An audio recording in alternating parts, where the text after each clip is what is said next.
The lights were hot. The cameras rolled.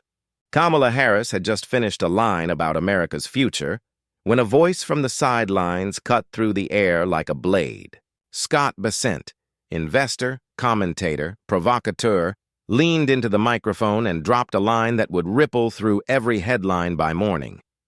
Maybe if Harris spent less time defending Pete Buttigieg's lifestyle and more time defending real American values, we wouldn't be in this mess. The room froze. Not a cough, not a shuffle. Just silence, followed by gasps, sharp and stinging. In an instant, the focus wasn't on policy or budgets or leadership. It was on sexuality, identity, and the weaponization of words. The cameras zoomed in on Harris. She didn't flinch. Her expression stayed locked, a mixture of calm and calculation, as if she knew the moment demanded more than outrage. Across the country, televisions lit up with the replay, Bessent invoking Buttigieg's name, not as a nod of respect, but as a tool of division. And for a split second, the nation held its breath. Because this wasn't just another political jab. It was an attack steeped in decades of cultural warfare, now reignited in the modern age, aimed squarely at two of the most groundbreaking figures in American politics. Harris, the first woman of color to rise to the vice presidency, and Buttigieg, the first openly gay cabinet member. Commentators would later describe the moment in cinematic terms. The sharp intake of air in the crowd, the darting eyes of reporters fumbling for their recorders, the murmurs that felt like thunder.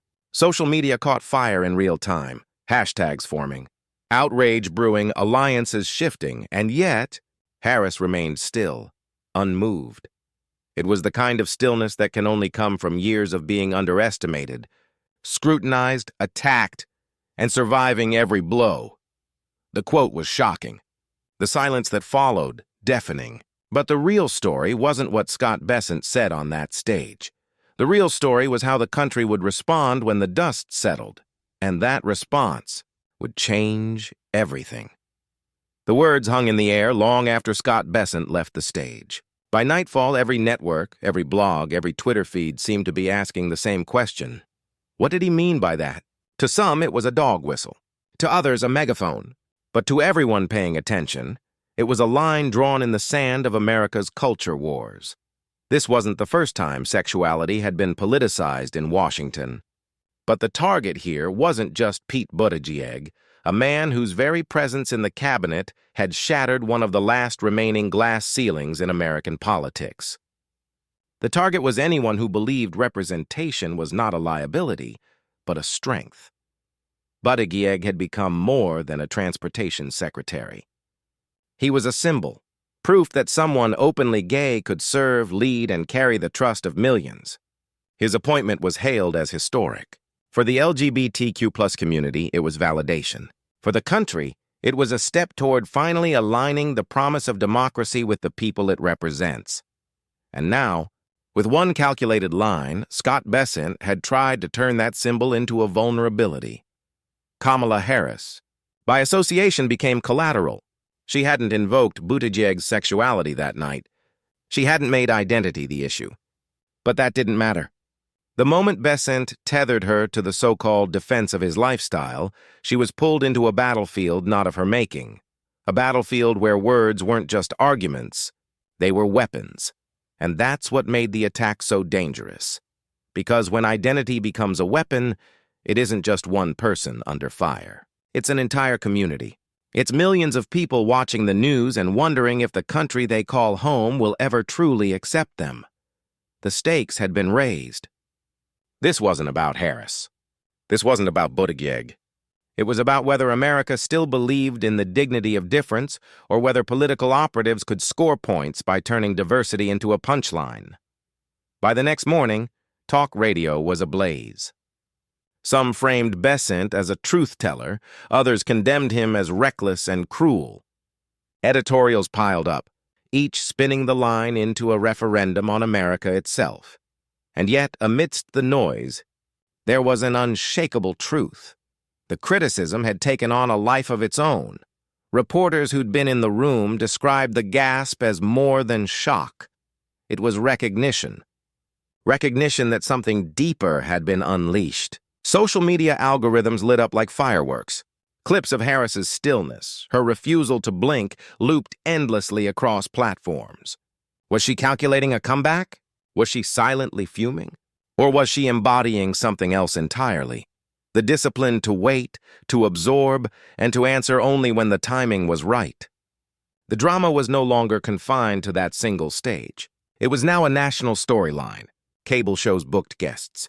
Podcasts recorded emergency episodes. Every word would be parsed, every silence magnified, every reaction dissected, and in that frenzy a feeling spread, a kind of electrified anticipation. Because if Harris chose to respond, it wouldn't be small. It wouldn't be offhand. It would be decisive. And people knew it. They could feel it. This wasn't just politics anymore. This was theater on the grandest stage, with dignity and division colliding in real time. And this moment would not stay contained. It would explode across the nation. To understand the weight of Scott Bessent's words, you have to understand who Scott Bessent is. Because this wasn't the voice of a grassroots activist or even a populist outsider shouting from the sidelines. This was the voice of a man molded by Wall Street boardrooms, a financier whose life had been lived far from the struggles of ordinary Americans. Bessent built his fortune in the high towers of global finance. For decades, he moved money like pieces on a chessboard, making bets on currencies, markets, and nations. He thrived in the rarefied air of hedge funds and billion-dollar portfolios, insulated from the everyday costs of food, gas, or rent. While others worried about paying medical bills, Scott Bessent was worrying about bond yields. While families scraped to pay for school lunches, he was calculating returns on complex derivatives, and yet when the cameras turned on, he positioned himself as a guardian of American values. A man who had never known the sting of discrimination now lectured the nation about what counted as real America. That was the performance. Arrogance cloaked as commentary. This wasn't new. In recent years, Bessent had made a quiet pivot from markets to microphones. A longtime conservative donor, he'd begun carving a lane for himself as a commentator, part analyst, part attack dog. He understood the new economy of politics. Outrage wasn't just profitable, it was currency. Every sharp jab, every polarizing soundbite brought clicks, followers, attention. And attention, in today's America, is power. Bessent was a master of timing. He knew when to strike, when to phrase something just close enough to acceptable that defenders could rally, but sharp enough to wound the target. That's what made his line about Buttigieg's sexuality so potent. It wasn't an accident. It was calculated. A throwaway remark to the casual ear, but a sharpened spear to those paying attention. His world of privilege made the calculation even more bitter. Because for Bessent, this was strategy.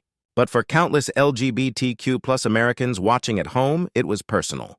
For families who had fought for years to be recognized, who had endured slurs, who had lost jobs, homes, even lives because of prejudice. Bessent's remark wasn't just politics. It was a reminder of how easily identity could be twisted into ammunition by someone who would never feel its sting. This is the contrast that defined the man. He lived in penthouses. Others lived with fear. He managed wealth. Others managed survival. He weaponized words. Others carried the scars of those weapons. And yet in his mind he was untouchable, immune to backlash, protected by wealth, emboldened by an audience that rewarded division. To him, this was just another move in the endless chess game of power. But here's the thing about chess. Eventually, someone makes a move you didn't see coming. For all his calculation, Bessent misread the room. He mistook silence for acquiescence. He mistook Harris's stillness for weakness. And in doing so, he failed to understand something more powerful than money, more enduring than sound bites. Because arrogance can dominate a headline. It can even sway a news cycle. But arrogance cannot withstand dignity. And Scott Bessent, for all his billions and bluster, underestimated the one thing that could bring his attack crumbling down, the power of dignity. Before the controversy, before the cameras froze on her unflinching face, Kamala Harris's story had already been one of defiance against odds that were stacked high. She was born in Oakland, California, the daughter of immigrants who carried with them both brilliance and burden. Her mother, Shyamala Gopalan, a breast cancer researcher from India, taught her discipline and resilience. Her father, Donald Harris, an economist from Jamaica, instilled in her a fierce awareness of inequality. From the beginning, Harris stood at the intersection of worlds, navigating the duality of her identity in a country still learning how to embrace difference. But identity was only the starting point. The road ahead demanded something tougher: persistence. Harris chose the law not because it was easy, but because she believed justice should belong to everyone. She stepped into courtrooms where she was often the only woman of color, where every glance carried the weight of skepticism, and where every word she spoke was measured against unspoken doubts. As a prosecutor in Alameda County, then later as San Francisco's district attorney, she carried the armor of composure. Each case tested her. Each headline scrutinized her. Each victory or setback was magnified beyond measure. When she became California's Attorney General, the scrutiny only deepened. Critics labeled her too ambitious, too assertive, too confident. Traits celebrated in her male counterparts were painted as flaws in her. But Harris pressed forward, unyielding. She didn't simply hold office, she held her ground. Her election to the U.S. Senate was another first. In those marble halls, she sharpened her skill with questions that cut like steel. Witnesses squirmed under her gaze. Headlines described her as relentless, unflappable, unwilling to let power slip through her grasp unchallenged. And yet, the more effective she became, the louder the whispers grew. Too aggressive, too radical, too much. Through it all, Harris bore the double weight of gender and race in American politics. Every misstep was magnified, every pause dissected. She wasn't just representing herself. She was carrying the expectations of countless women and people of color who saw in her their own possibility. And then came 2020, the campaign trail, the bruising primaries, the debates where her sharp lines became viral moments, her critiques ricocheted across the nation. By the time Joe Biden selected her as his running mate, Harris had become more than a candidate. She had become a symbol of resilience, of representation, of what America could look like when it lived up to its ideals. Her rise to the vice presidency marked history. The first woman, the first black woman, the first South Asian woman, a milestone celebrated around the world, yet one shadowed by the relentless scrutiny reserved for those who break barriers. And this is where her path and Pete Buttigieg's intersected. Buttigieg, too, embodied a first, the first openly gay cabinet member confirmed by the Senate. Like Harris, his very presence was a challenge to the old order. Together, their names stood for a vision of America broader than its past. Both had paid the price of trailblazing, caricature, mockery, dismissal.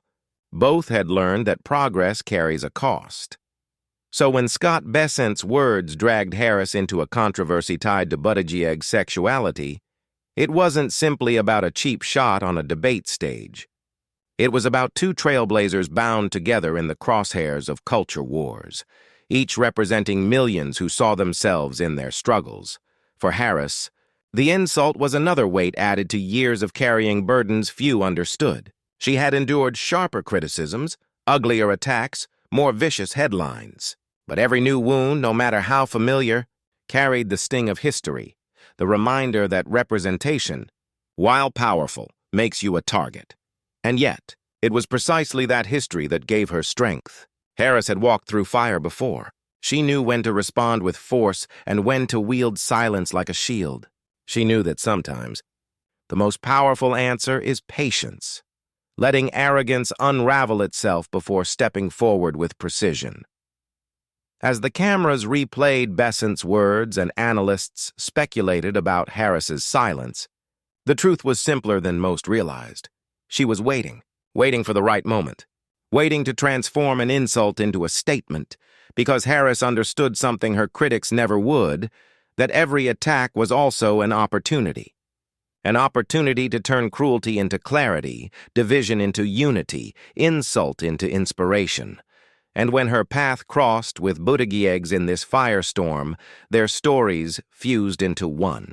Not just his story of breaking barriers, not just her story of rising through resistance, but a larger story, one that transcended both of them, a story about America itself.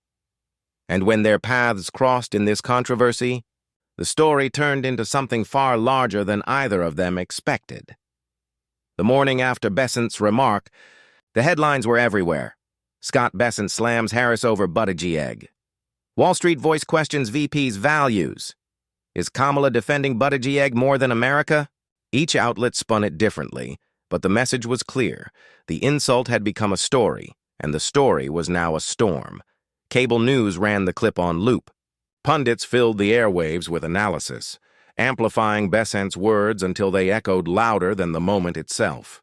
On talk radio, callers raged, some praising Bessent as a truth-teller, others condemning him as reckless. Social media threads tangled with hot takes, memes, and fury. By noon, the question wasn't whether Bessent's comment was out of bounds. The question had shifted to Harris.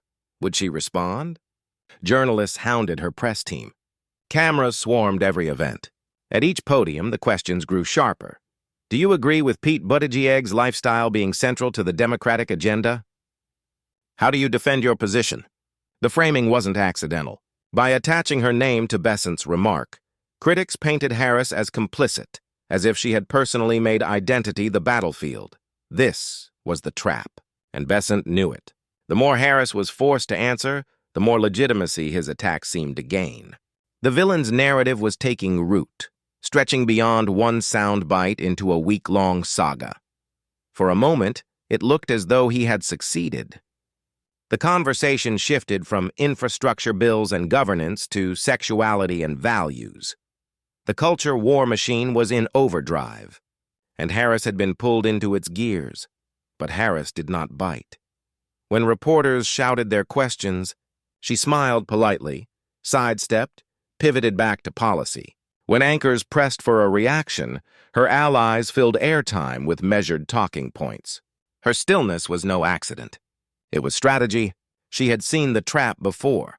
Outrage feeding outrage, the cycle spinning until the substance was lost. And yet, her silence only heightened the tension. Clips of her calm demeanor went viral. Supporters praised her discipline. Detractors claimed it was weakness. The pressure mounted with every passing hour. Commentators on every channel framed it as a ticking clock. When will she strike back? The country was waiting to see if she would unleash fire or let the moment fade, waiting to see if she would stumble or seize control. In that waiting, the suspense grew unbearable, because everyone knew Harris was not one to sit quietly forever. She was building to something.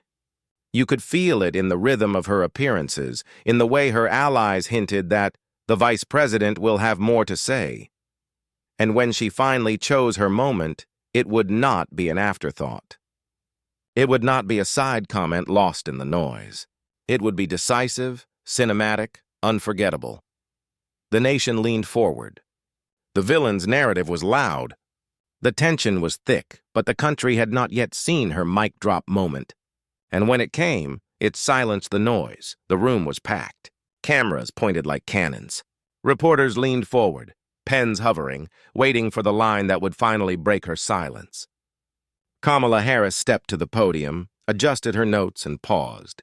The silence itself felt choreographed. She looked out, steady, her gaze sweeping across the audience. The pause stretched, long enough for the room to hold its breath, long enough for every viewer at home to sense something was coming. And then she spoke. "Let me be perfectly clear," Harris began, her voice calm, measured, unwavering. "This conversation is not about who someone loves. It's about who shows up to serve the American people." The room stirred. Cameras clicked. A ripple of murmurs broke the silence. She continued, leaning in slightly, her tone sharper. "We do not measure patriotism by personal lives. We measure it by public service. And Pete Buttigieg has served this country with honor, dedication, and vision. That is the only standard that matters." The words landed like a thunderclap. In one stroke, she reframed the entire debate. What Bessent had cast as a liability, Harris turned into a testament. She paused again, letting the weight of her words hang. Then, with surgical precision, she pivoted. Those who attack others because of their identity are revealing far more about themselves than about the people they target. And America deserves better, the audience erupted. Applause thundered through the hall. Reporters scrambled, fingers racing across keyboards. The clip was already being sliced, captioned, uploaded. On Twitter, or X as it now called itself, hashtags began to surge. Kamala Clapback. Dignity over division. Memes appeared within minutes, pairing Harris's still frame at the podium with captions like, "When Grace Destroys Hate." TikTokers looped the moment with dramatic music. The internet had crowned its victor. Meanwhile, Scott Bessent's world began to unravel in real time.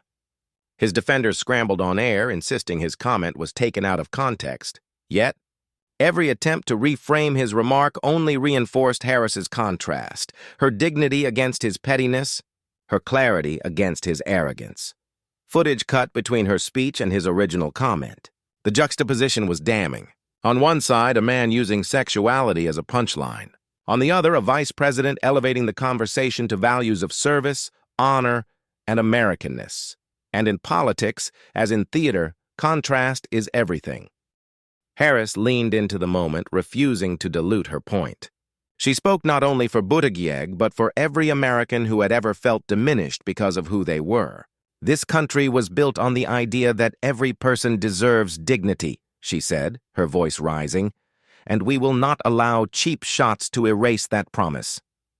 The crowd rose to its feet. Reporters' cameras flashed like fireworks. The image, Harris standing tall, defiant, yet calm, was already iconic. What made the takedown devastating wasn't just the content. It was the delivery. She didn't shout. She didn't sneer. She didn't match insult with insult. Instead, she let composure become its own weapon. In doing so, she forced the audience and the nation to compare two very different forms of power: arrogance versus dignity, attack versus service. The aftermath was instant. News alerts buzzed. Harris responds to Bessent with forceful defense of Buttigieg. CNN looped her line about service over identity. MSNBC replayed the applause 3 times in one segment. Even networks hostile to her brand couldn't avoid airing the clip. It was too viral to ignore. And social media? It was ablaze. Users clipped her pauses into GIFs. The moment she said America deserves better was dubbed over triumphant music. Hashtags trended worldwide. Commentators who rarely agreed found common ground. Harris had delivered a masterclass in political counterattack. Meanwhile, Bessent was on defense. In interviews, he stumbled, trying to soften his words, then doubled down, then contradicted himself. Each appearance only deepened the contrast. Where Harris had stood in control, Bessent appeared rattled, defensive, flailing. His carefully crafted persona of authority now looked small against the tidal wave of dignity she unleashed. For days, the narrative belonged to Harris. Her words replayed not only as a defense of Buttigieg, but as a larger declaration about what America should stand for. Commentators described it as her mic drop moment, the kind of response that doesn't just win an argument, but reshapes the entire conversation. And that's exactly what happened. In coffee shops and office break rooms, people replayed her clip. On college campuses, students shared it as a rallying cry. In communities long bruised by political mockery, it became a balm. Proof that someone at the top levels of power could stand tall and speak truth without apology. This wasn't merely about a feud between Harris and Bessent. It had become about us, about how America chose to treat its trailblazers, its differences, its dignity. And in that reframing, Harris had not only defended Buttigieg. She had claimed the moral high ground for herself, for her office, and for every viewer who had ever felt targeted by prejudice disguised as politics. The mic drop was complete. The applause had sealed it. The hashtags had carried it. But the shockwaves of this response didn't stop in the room. They rippled far beyond. The moment Harris spoke, the clip spread like wildfire. Within hours, it was the lead story on every major cable news network. CNN ran it on loop with the chyron. Harris defends Buttigieg, America deserves better. MSNBC branded it, the mic drop heard across Washington. Even Fox, hesitant to glorify her, could not resist airing the moment, though they framed it as Kamala strikes back. But no amount of spin could hide the power of the clip. The applause, the poise, the sharp turn of phrase, it resonated far beyond politics. On Twitter X, the explosion was immediate. Influencers posted the video with captions like, "This is how you handle a smear." Political threads dissected her rhetorical strategy. Some focused on the pauses, a masterclass in pacing. Others pointed to her choice of words, service over identity. Hashtag soared, Kamala Clapback. America deserves better, and a dignity wins trended for days. Late-night comedy took its swing. Jimmy Kimmel replayed Bessent's original jab, then cut to Harris's takedown, shaking his head. Imagine getting roasted by a vice president who didn't even raise her voice. Stephen Colbert went further, dubbing her moment the most polite obliteration in recent history. The laughter came, but so did admiration. Harris's calm dismantling had crossed into pop culture, and then came the celebrities. Musician John Legend tweeted, "Proud to see leadership that uplifts instead of tears down." Actress Kerry Washington reposted the clip on Instagram with the caption, "Dignity, poise, strength." Activists chimed in, from LGBTQ+ organizations praising her defense of Buttigieg to civil rights leaders, highlighting her broader message about equality. The narrative was shifting. Bessent, once the aggressor, now looked opportunistic, small, even desperate. Harris, by contrast, had transformed into something larger than a politician fending off an attack. She was being painted as a dignified defender of values, of service, of the very idea of American fairness. And this wasn't just about headlines. It was personal. Viewers at home, people who had faced discrimination, people who had been mocked for who they were, saw themselves reflected in Harris's pushback. When she said, "America deserves better," millions felt as though she was speaking directly to them. Clips circulated of ordinary Americans reacting. A viral TikTok showed a teenager in tears. "She said what my teacher wouldn't say when I was bullied." Another clip featured an older veteran, nodding slowly as he watched. That's service. That's leadership. The emotional current was undeniable. Harris's counterattack had moved from political theater into the realm of cultural identification. Meanwhile, Bessent scrambled. He went on Bloomberg, trying to reframe his comments as concern for leadership optics. He penned an op-ed insisting he'd been mischaracterized, but the damage was done. Each attempt at clarification only amplified the original slight. Every word he spoke kept Harris's response alive. Commentators described him as the latest casualty of America's culture wars. Someone who thought he could weaponize identity politics, only to be undone by his own arrogance. And Harris? She wasn't just defending Buttigieg anymore. She was leading a national conversation. Columnists noted how rare it was to see a politician flip an attack so cleanly into an advantage. Editorial boards called it her finest public moment since taking office. Even skeptics admitted she had commanded the stage, but more powerful than the pundits was the public's response. In town halls, coffee shops, TikToks, and living room debates, people were repeating her words. It wasn't just admiration, it was participation. Her phrasing became a shared mantra. America deserves better. And out of this firestorm emerged a universal lesson America couldn't ignore. When the frenzy of headlines began to fade, one thing became clear. Kamala Harris had not treated Scott Bessent's attack as a personal slight. She had treated it as a mirror, a reflection of the deeper struggle America faces in its own identity, and in that mirror, she delivered a message that cut through the noise. America must never weaponize who people are. Standing before the cameras, her voice carried not as a rebuttal but as a principle. She pivoted from the cheap shot against Buttigieg to the values that define a nation. This is not about sexuality. This is about service. This is not about what divides us. It's about what binds us. The words hung in the air like a chord struck on a piano. Simple, resonant, undeniable. In that moment, Harris reframed the entire story. It wasn't Harris versus Bessent. It wasn't Democrat versus Republican. It wasn't even about Pete Buttigieg himself. It was about America's test of character. Would we allow identity to be turned into ammunition? Or would we choose dignity over division, service over slander, inclusion over hate? For a nation weary of culture wars, the question landed with force. This was no longer partisan theater. It was a crossroads, and Harris leaned into it. She reminded the country that Buttigieg's story was not just about being the first openly gay cabinet member. It was about the courage to serve when others told him he shouldn't. It was about sacrifice, about leadership, about proving that America is strongest when its doors are open widest. She expanded the lens.